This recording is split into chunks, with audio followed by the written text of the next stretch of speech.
ഇഷ്ടമില്ലാത്ത അച്ചി തൊടുന്നതെല്ലാം കുറ്റം എന്ന അവസ്ഥയാണ് BJPക്കുള്ളിൽ രാജീവ് ചന്ദ്രശേഖറിന്റേത്. പലരും മോഹിച്ച സ്ഥാനം സ്വന്തമാക്കിയത് മാത്രമല്ല ഈ ചൊറിച്ചിലുകൾക്കുള്ള കാരണം. സ്ഥാനമേറ്റ നാൾ മുതൽ രാജീവ് പാർട്ടിക്കകത്ത് നടത്തുന്ന ഉടച്ചുവാർക്കലുകളും ഇതിനൊരു പ്രധാന കാരണമാണ് എന്ന് വേണം പറയാൻ. സംസ്ഥാന അധ്യക്ഷനായി രാജീവ് ചന്ദ്രശേഖരനെ നിയമിച്ചത് മുതൽ BJPയിൽ പുകഞ്ഞുകൊണ്ടിരുന്ന പ്രശ്നങ്ങൾക്ക് പുതിയൊരു കാരണം കൂടി അണികൾ കണ്ടെത്തിയിട്ടുണ്ട്. BJP മുൻ സംസ്ഥാന അധ്യക്ഷൻ K സുരേന്ദ്രൻ തടഞ്ഞു വെച്ചിരുന്ന നിയമനം പുതിയ അധ്യക്ഷൻ രാജീവ് ചന്ദ്രശേഖർ നടപ്പാക്കിയതിലാണ് പാർട്ടിക്കുള്ളിൽ വൻ അതിർത്തി ഉണ്ടായിട്ടുള്ളത്. MT രമേശിന്റെ ഭാര്യയും അഭിഭാഷകയുമായ OM ശാലിനയെ കേരള ഹൈക്കോടതിയിലെ ഡെപ്യൂട്ടി സോളിസിറ്റർ ജനറലായി നിയമിച്ചുകൊണ്ടുള്ള റിപ്പോർട്ടാണ് ഇപ്പോൾ രാജീവിന് നേരെ തിരിയുന്ന പ്രധാന ആയുധം.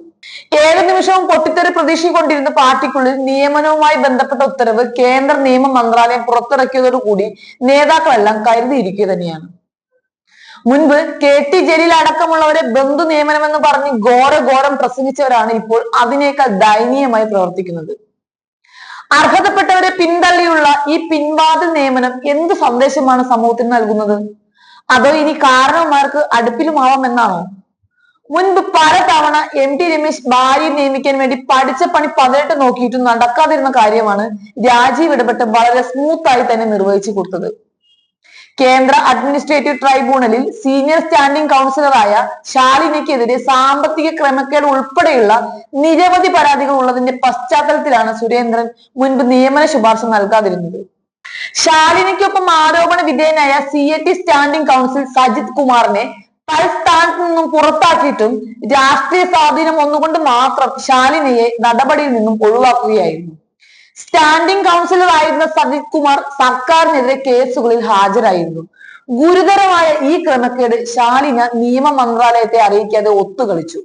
കൂടാതെ സാധാ സ്റ്റാൻഡിംഗ് കൗൺസിലർക്ക് നൽകേണ്ട റുട്ടീൻ കേസുകൾ ഏറ്റെടുത്ത് ഉയർന്ന പ്രതിഫലം എഴുതിയെടുക്കുന്ന ക്രമക്കേടും നടത്തുകയുണ്ടായി. ഇക്കാര്യങ്ങളിലെ പരാതികൾ പരിഗണിച്ചാണ് സുരേന്ദ്രൻ ശുപാർശ നൽകാൻ മടിച്ചത്.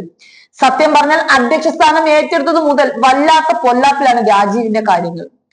വർത്തനെ ആരും കൂടെ കൂട്ടുന്നില്ല എന്ന് കണ്ടപ്പോൾ ഭിന്നിപ്പിച്ച് ഭരിക്കുക എന്ന തന്ത്രം പയറ്റാൻ വേണ്ടി എങ്ങനെയെങ്കിലും MT രമേശിനെ കയ്യിലെടുക്കുകയായിരുന്നു പുള്ളിയുടെ ലക്ഷ്യം. ഒടുവിൽ പ്രസിഡന്റ് സ്ഥാനം ഏറെ കൊതിച്ചിരുന്ന MT രമേശിനെ അനുനയിപ്പിക്കാനുള്ള ശ്രമത്തിന്റെ ഭാഗമായാണ് രാജീവ് കേന്ദ്രവുമായി ഇടപെട്ട് നിയമന ശുപാർശ നൽകിയത്.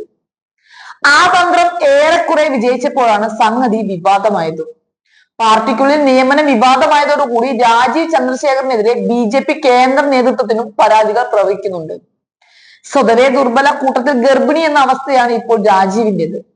അധ്യക്ഷ സ്ഥാനം ഏറ്റെടുത്ത മാസങ്ങൾക്കകം തന്നെ ഇത്തരത്തിൽ അഴിമതി കാണിക്കുന്ന ആളിനെ വെച്ച് പൊറുപ്പിക്കാൻ പറ്റില്ല എന്നാണ് പാർട്ടിക്കുള്ളിൽ നടക്കുന്ന മുറുമുറുപ്പുകൾ.